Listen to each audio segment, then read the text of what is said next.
Okay, guys. Meron akong gusto i-update. Okay. Ito ay 8 months ago reading. 8 months ago reading. Na pareho kayo nang nararamdaman ng iyong person. Okay? Ito ay para sa Leo. Pareho kayo nang nararamdaman ng iyong person. At titingnan natin kung ano na nangyari sa inyong feelings. Ano na ang nangyari sa inyong nararamdaman. Leo, ng yung person. Pareho kayo nang nararamdaman. Okay? Tingnan natin ang message dito. Tingnan muna natin ang maaaring naging dahilan kung kayo ay nagkahiwalay, ba't pareho pa rin kayo nang nararamdaman. At titingnan din natin kung kayo ay ano na ang pwedeng mangyari sa inyong relation. Okay. Leo, 8 months ago reading update na pareho kayo nang nararamdaman. Okay? Tingnan natin. Leo. Para to sa Leo. Okay. Pay attention to the signs. Okay, Leo? The synchronicities you have been noticing are not coincidences.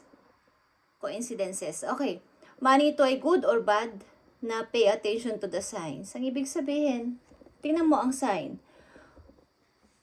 Maaaring may honest dito na issue sa inyong relation ng yung person. Mani ito ay good or bad. Pag good na sign ito, ibig sabihin, ang nararamdaman mo ay hindi coincidence.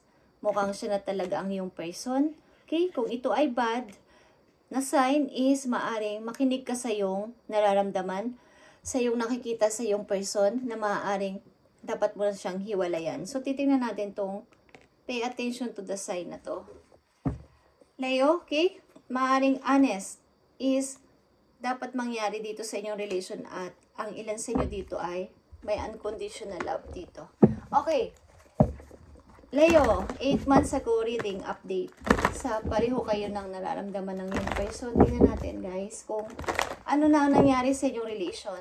Leo, ng inyong person na same kayo ng feelings. Para sa mga Leo dito na same ang kanilang feelings.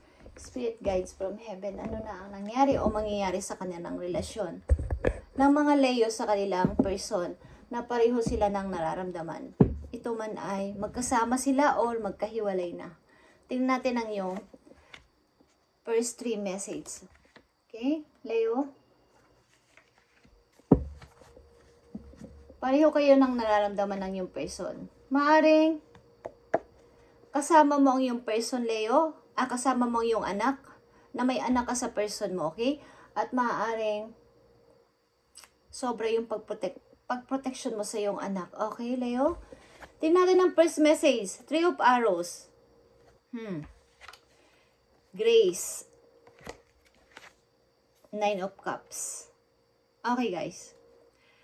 Leo, maaaring kayo ay broken-hearted.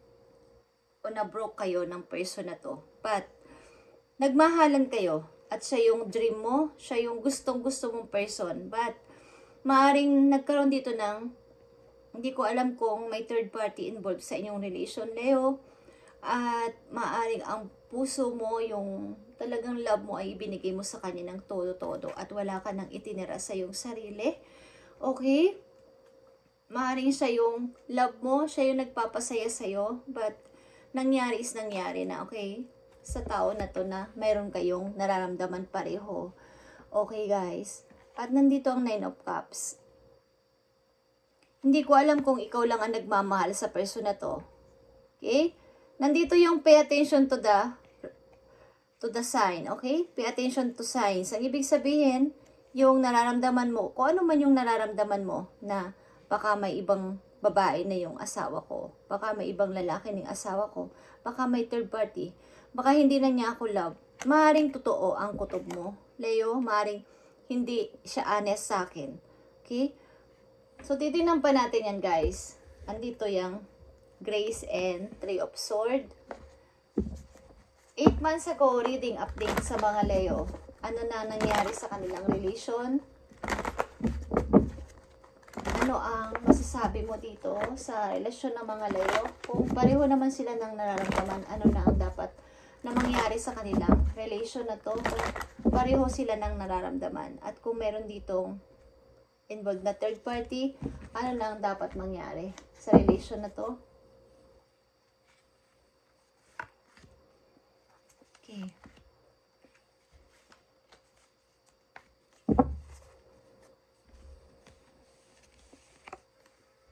Yeah. Sacrifice is here, Leo. Two of coins or two of pentacles and three of cups. Okay, guys. Paulit-ulit dito ang three of swords, three of cups. Okay, something, guys. Hindi ko alam talaga kung involved kayo o involved ang inyong karelasyon sa third party. At maaaring umalis na lang siya. Umalis na lang siya sa inyong feeling ng parang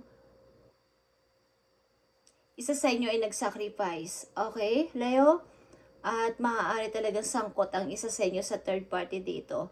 At kumbaga yung puso mo o yung puso ng isa sa inyo dito ay nagdadalang isip ko, pababayaan ko ba siyang umalis? Pababayaan ko ba siyang tuluyan ng umalis sa piling ko? At talagang meron dito nagsasaya. Okay? Three of Cups is here. Nagsasaya with friends. Okay? Meron dito nag-sacrifice, guys. Maaaring kung ang isa sa inyo dito ay involved sa isang third party is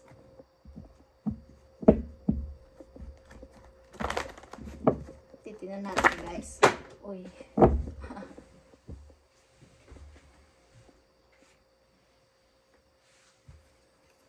Yeah. Four of Arrows and Five of Cups. Maaaring ang person mo o isa sa inyo, guys, o ikaw, hindi ko alam, guys, sa inyo, but pareho kayo, ikaw ito at ang inyong person is, isa sa inyo ay sumama talaga sa person na to, but nasa isip pa rin ang mahal nyo, okay? Hindi kayo mapakali, hindi kayo makatulog sa pagpili nyo sa tao na to, okay? Sa pagpili nyo sa tao na to, pinagpalit nyo sa inyong mahal. Okay? Tingnan natin. Ano na ang kalalabasan nitong relation na to, bagamat pareho silang ng nararamdaman. Ano na ang kahinat na ng relation na to. May sumama dito sa person at may nag-sacrifice. Okay? Ace of Arrows and Two of Cups in reverse. Ibig sabihin nito is, ang isa sa inyo ay na-overcome, bagamat hindi kayo nagkatuluyan o hindi kayo nagsama ng yung soulmate o ng yung minamahal sapagkat mahal nyo ang isa't isa. But ito ay naka-reverse. Okay. And Ace of Arrows is here. Maring pinilit nyo o pinipilit nyo mag-move on dito kahit mahal nyo ang tao na to. Okay? Tingnan natin.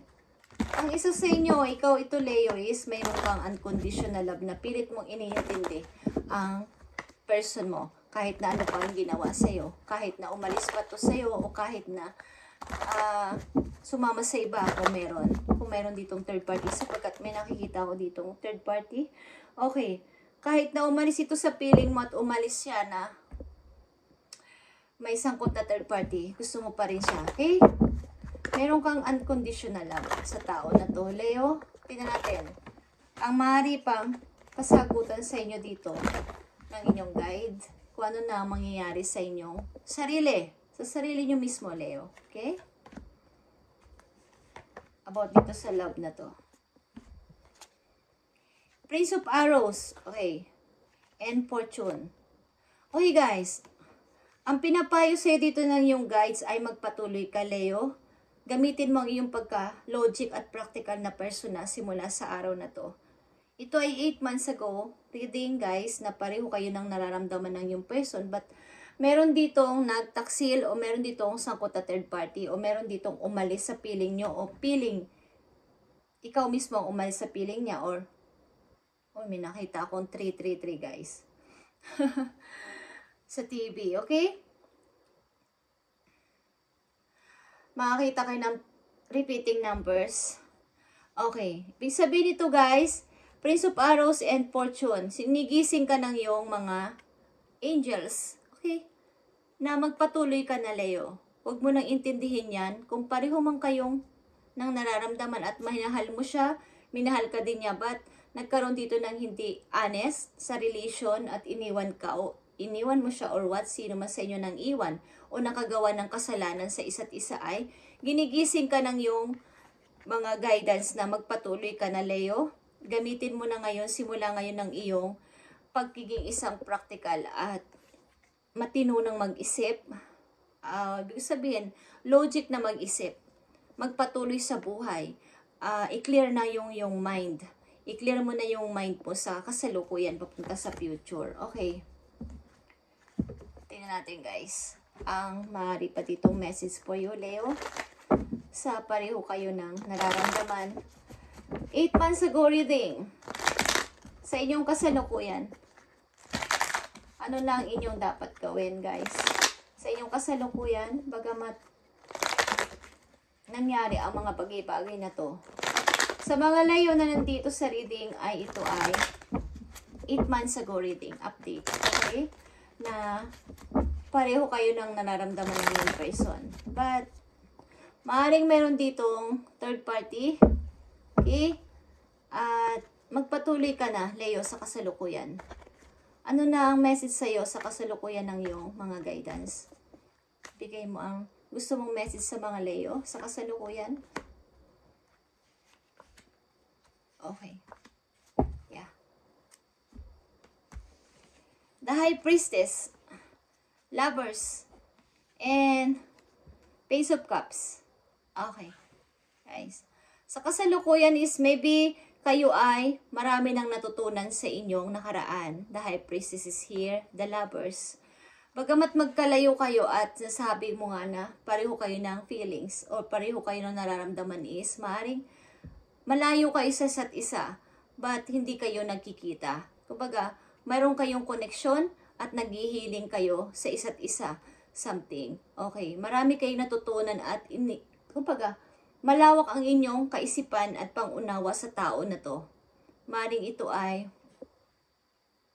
ang ilang sa inyo dito ay sumama sa kanilang ka-third party o sa ibang person o iniwan kayo o iniwan nyo siya, okay?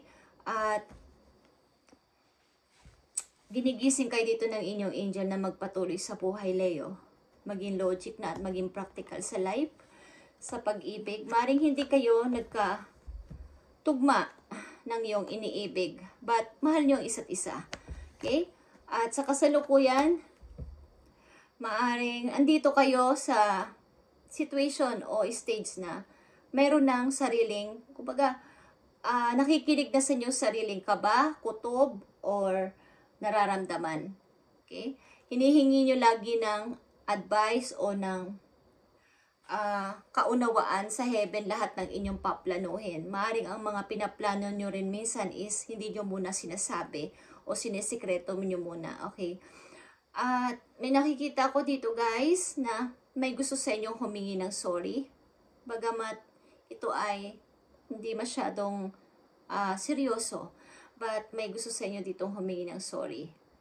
Para magkaroon na ng peace ang lahat. Okay? At maaaring kayo ay sa kasalukuyan is may ka-lovers or may ka-relasyon. Okay? 8 months ago, reading ito, guys. Maaaring kayo ay may ka-relasyon sa kasalukuyan at malayo. Malayo sa inyo. Maaaring ito ay long distance relationship. Okay. So, tingnan natin. Kung may karelasyon na kayo sa kasalukuyan, tingnan natin ang inyong message dito. Leo, ito ay 8 months ago reading update. Sa pareho kayo ng nararamdaman. Okay? Ng yung person. Tingnan natin ang mga message dito na gusto kong sabihin sa inyo. Ng yung guidance. Para magkaroon kayo ng guide sa inyong minamahal. Kung kayo ay nasa pag-ibig na ngayon. 8 months ago reading update. Sa mga Leo. Okay? Power. Okay, Leo, the power of love is like magnet drawing souls together. Okay. Kung kayo ay nasa pag-ibig na ngayon, Leo, dun sa 8 months ago reading, na same kayo ng nararamdaman is, maaaring ang inyong pag-ibig ay nag-aapoy. Ibig sabihin, nag-aalab sa isa't isa. At bagamat kayo ay magkalayo, katulad na sinabi ko, ay ito ay isang magnet na parang, alam niyo yun, parang kung courting heart na wala yung kabilang side, magdudugtong at magdudugtong ang inyong soul para mabuo ulit.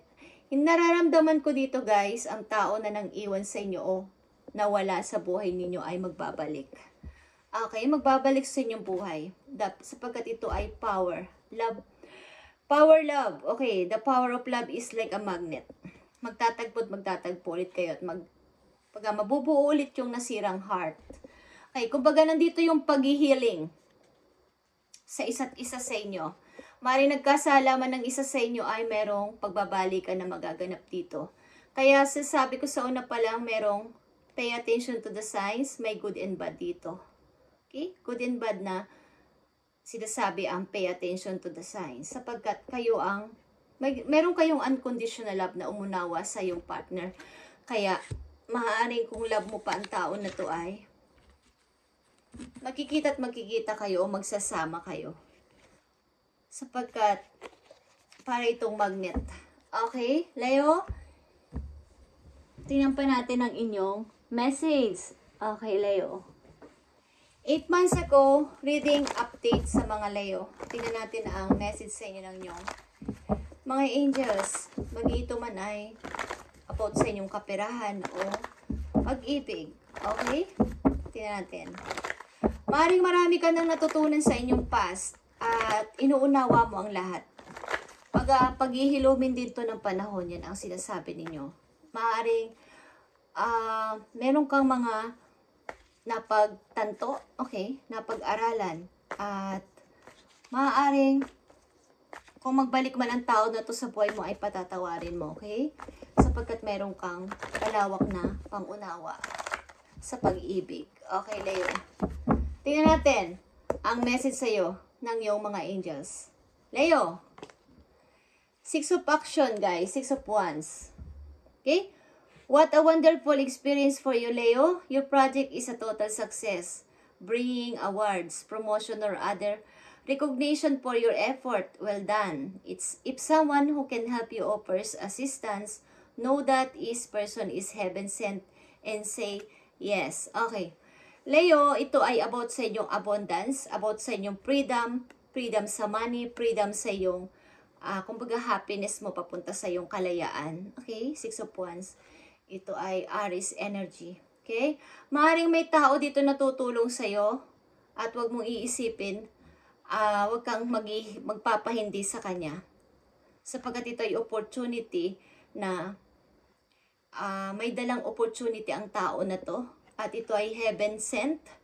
Kumbaga pinadala ng heaven para sa'yo, para sa isang opportunity for you, Leo, na huwag mong pahihindian. Magsasagot ka ng yes. Or talagang mayroong magtatanong sa'yo dito at sasagot ka ng yes. Just saying, kung kayo ay babae, Leo, may manliligaw sa inyo at sasagot ka ng yes sa person na to. Because ang tao na to ay yung happiness, okay? Sapagkat feeling ko kayo ay nagkaroon na ng freedom, okay?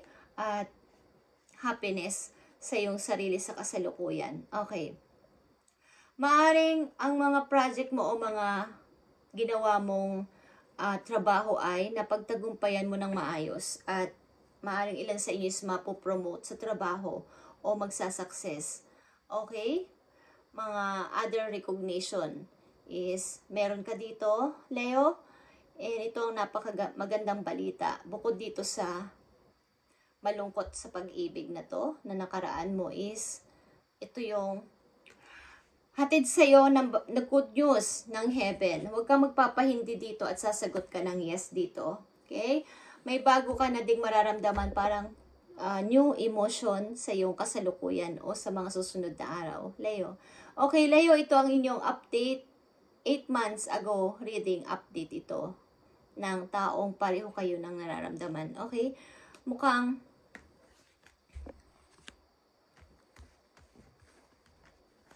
hindi ko alam kung kayo ay nagising sa katotohanan na yan, tama na to. Bagamat pareho kami ng nararamdaman ng tao na to, kung iniwan niya ako at nawala na siya sa buhay ko, is papabayaan ko na lang na mag-heal ang lahat. Panahon na makapagsabi kung kailan siya babalik because bukas ang aking puso sa pagtanggap sa kanya. Kung kaibigan man siya o maging kami ulit is why not? Okay, but sa ngayon, sa inyong kasalukuyan, Leo, is kayo ay nagpapatuloy sa buhay at sisabi ko sa inyo dito, may papadalang isang tao ang langit sa inyo. Gagamitin ng isang person para sa napakagandang opportunity for you at magsabi ka ng yes dito. Okay? Thank you and God bless, Leo.